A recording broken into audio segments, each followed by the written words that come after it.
Implantation के दौरान क्या महिलाओं को और पुरुषों को संबंध में रहना चाहिए? क्योंकि एक बहुत बड़ा क्वेश्चन है, मन में आपके ज़रूर आता होगा। मेरे मन में आया तो मैंने इसके ऊपर रिसर्चेस की और कुछ चीज़ों के बारे में पता चला जो कि बहुत इंपॉर्टेंट है। आप देखिए, इम्प्लांटेशन जो ऐसा वक्त होता है ना, जिस टाइम पे आपका जो भ्रूण है आपकी यूट्रस की दीवार पर चिपक रहा है, यानी कि जब तक वो सेटल नहीं होगा, इसका मतलब कि प्रेगनेंसी भी आपकी कंसीव हुई नहीं मान सकते हैं। इम्प्लांटेशन एक बहुत बड़ा फेज होता है, बहुत बड़ा प्रोसेस होता है, जिसके बाद ही आप प्रेगनेंसी का आगे का जर्नी स्टार्ट कर सकती हैं, यानी इसके बाद ही आप प्रेग्नेंट कहलाएंगी। तो इम्प्लांटेशन के दौरान कुछ कुछ गलतियां आपको बेसिकली नहीं करनी चाहिए। उनमें से एक होता है कि इम्प्लांटेशन के दौरान आपको संबंध भी नहीं बनाने चाहिए। अब क्यों नहीं बनानी चाहिए, तो इसको जानने के लिए पूरी वीडियो जरूर देखिएगा। नमस्कार दोस्तों, मेरा नाम हर्षिता वर्मा है और आपका मेरे चैनल ट्विंस माय वर्ल्ड पे बहुत बहुत स्वागत है। इम्प्लांटेशन के दिनों में आप जो भी चीज़ें करती हैं, चाहे वो आपका फूड का इंटेक हो या फिजिकल एक्टिविटीज़ हो, बहुत ज़्यादा स्ट्रेस लेना, शरीर को जर्क देना, मे भी शायद आपकी इम्प्लांटेशन को फेल कर सकता है। और अगर ये फेल हो जाएगा तो आपकी जो प्रेगनेंसी है वो मे भी डिस्कार्ड हो सकती है। बहुत सारे मेरे चैनल पे जो सब्सक्राइबर हैं उनको सिम्टम्स दिखाई देते हैं, लिटरली उनको प्रेगनेंसी के सिम्टम लगते हैं, लेकिन अचानक से पीरियड्स आ जाता है। सिर्फ और सिर्फ रीज़न यही होता है कि उनका मे बी इम्प्लांटेशन फेल हो चुका है। कई बार इम्प्लांटेशन अच्छे से होता है, लेकिन कुछ ना कुछ रीज़न की वजह से अगर वो अपने शरीर के ऊपर ध्यान नहीं देती हैं तो उनका इम्प्लांटेशन जो लगा हुआ था, उनकी प्रेगनेंसी डिस्कार्ड हो जाती है। और अक्सर जो पहला ट्राइमेस्टर होता है उसमें आपके बहुत बार मिसकैरेजेस के केसेस देखे गए हैं। तो आपको कोई सी भी गलती नहीं करनी है।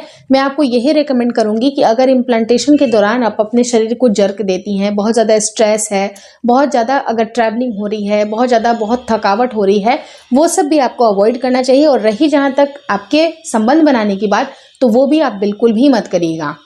इम्प्लांटेशन का जो टाइम होता है, जिस टाइम पे आपका नन्हा सा जो ब्लास्टोसिस्ट है आपकी यूट्रस की दीवार पे चिपकता है और आपके पेट के किसी एक साइड में वो चिपकेगा, चाहे वो लेफ्ट में भी हो सकता है, राइट में भी हो सकता है, कभी भी आपका वो चिपक सकता है। वहां पर ऐंठन भी आपको हल्की फुल्की फील हो सकती है। कुछ महिलाएं ऐसी होती हैं जिनको हल्की फुल्की स्पॉटिंग भी आती है, 1 से 2 डॉट आपको ब्लीडिंग की भी लगती है, जो कि एब्सोल्युटली नॉर्मल है, जिसे हम लोग इम्प्लांटेशन ब्लीडिंग बोलते हैं।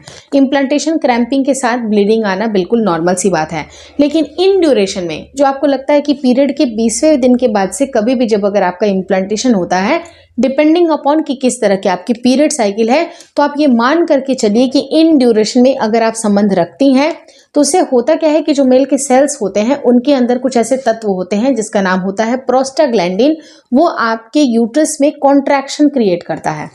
जैसे मान लीजिए कि अगर आप किसी पौधे का रोपण कर रही हैं, तो पौधे को, जैसे गमला है, गमला का जब अगर आप रोपण कर रही हैं, कोई छोटा सा सीड डाल रही हैं, प्लांट लगा रही हैं, और अगर वो गमला ही हिल रहा है, कहीं ना कहीं कॉन्ट्रैक्शन हो रहा है और वो सही से वो प्लांट नहीं हो पाएगा। सेम उसी तरह का आपको समझना है कि अगर कभी भी अगर आप रिलेशनशिप मेंटेन करती हैं अपने पीरियड के 20वें दिन के बाद से कभी भी। अब देखिए, होता क्या है कि हर महिलाओं की पीरियड साइकिल अलग अलग होती है। कुछ के 28 से 30 दिन के चलते हैं, कुछ को 35 दिन, 40 दिन, 27 दिन, 28 दिन ऐसे ऐसे चलते हैं। कुछ को जल्दी भी आते हैं, जैसे 27, 26 दिन, 25 दिन पे भी पीरियड्स आ सकते हैं। तो उस हिसाब से सबकी इम्प्लांटेशन भी अलग अलग हो सकते हैं। तो बेसिकली नॉर्मल केसेस में ऐसा देखा जाता है कि जब भी अगर आपकी 28 से 30 दिन की अगर पीरियड साइकिल है, तो आखिरी का जो 1 हफ्ता होता है, यानी कि पीरियड के 20वें दिन के बाद से कभी भी आपका इम्प्लांटेशन होता है।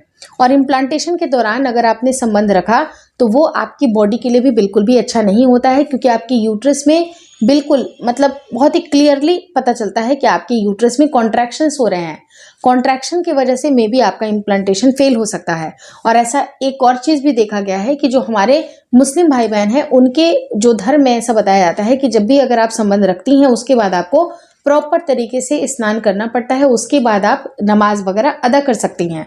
तो अगर आप पीरियड के 20वें दिन के बाद से अगर संबंध में रहती हैं, जहां पर इम्प्लांटेशन के चांसेस बहुत हाई है कि कभी भी आपका इम्प्लांटेशन हो सकता है, और उस ड्यूरेशन में अगर आपने स्नान किया, तो स्नान करने से होता क्या है कि जो हमारा हेयर वॉश टेक्निक है, जो hair wash trick for pregnancy जो मैंने आपको बताई थी बातें, तो वो भी आपका फेल हो जाता है, क्योंकि आपने इम्प्लांटेशन के ड्यूरेशन में हेयर वॉश किया। हेयर वॉश करने से होता क्या है कि जो आपका बैक ऑफ द माइंड, जो आपका पिट्यूटरी ग्लैंड होता है, वहीं से सारे हार्मोन्स रेगुलेट होते हैं। तो हार्मोन्स अगर बिगड़ेंगे, कहीं ना कहीं आपकी बॉडी की तासीर चेंज होगी, तो भी इम्प्लांटेशन फेल होने की आशंकाएं होती हैं। इसलिए ऐसा बोला जाता है कि ना आप संबंध रखें, ना ही आपको बाल धोने का चक्कर भी लगेगा। क्योंकि अगर आपको प्रेगनेंसी की प्लानिंग करनी है तो आप ये मान करके चलेंगी कि आपका हेयर वॉश टेक्निक बिल्कुल अच्छे से निभे, क्योंकि जो आखिरी के जो इम्प्लांटेशन के दिन होते हैं उसमें हेयर वॉश ट्रिक को अपनाना ज़रूरी है। उस टाइम पे हेयर वॉश करना बिल्कुल बंद कर दें।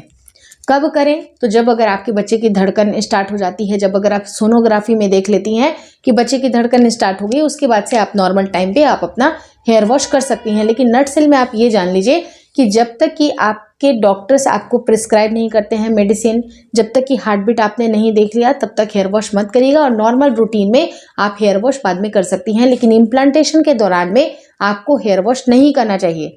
Hair wash trick for pregnancy मैंने अलग से वीडियोस बनाए हुए हैं, तो आप ज़रूर देख लीजिएगा कैसे करना है, क्या करना है, बालों की कैसे केयर करनी है, सब कुछ मैंने बताया है। लेकिन यहाँ पर सिर्फ और सिर्फ फोकस करते हैं कि इम्प्लांटेशन के दिनों में आपको संबंध भी नहीं रखना चाहिए। संबंध रखने से वही प्रॉब्लम आएगी कि कॉन्ट्रैक्शन होगा, इससे इम्प्लांटेशन फेल हो सकता है।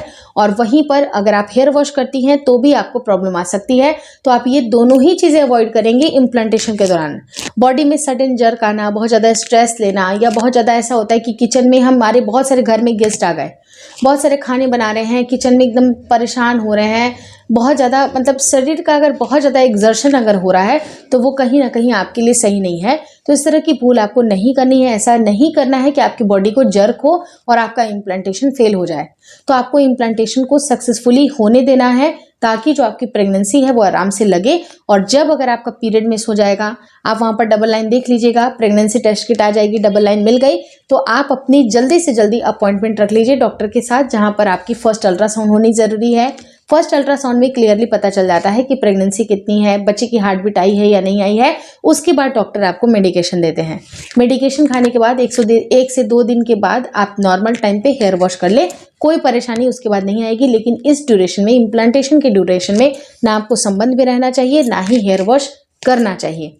ये रही पूरी बातें। अगर इस वीडियो में दी गई जानकारी अच्छी लगी तो प्लीज़ लाइक कर दीजिएगा। चैनल पे नए हैं तो चैनल को ज़रूर शेयर और सब्सक्राइब करें। मुझे इंस्टाग्राम पे और फेसबुक का जो मेरा पेज है उसको लाइक और शेयर करना बिल्कुल ना भूलें। Thank you so much for watching twins my world.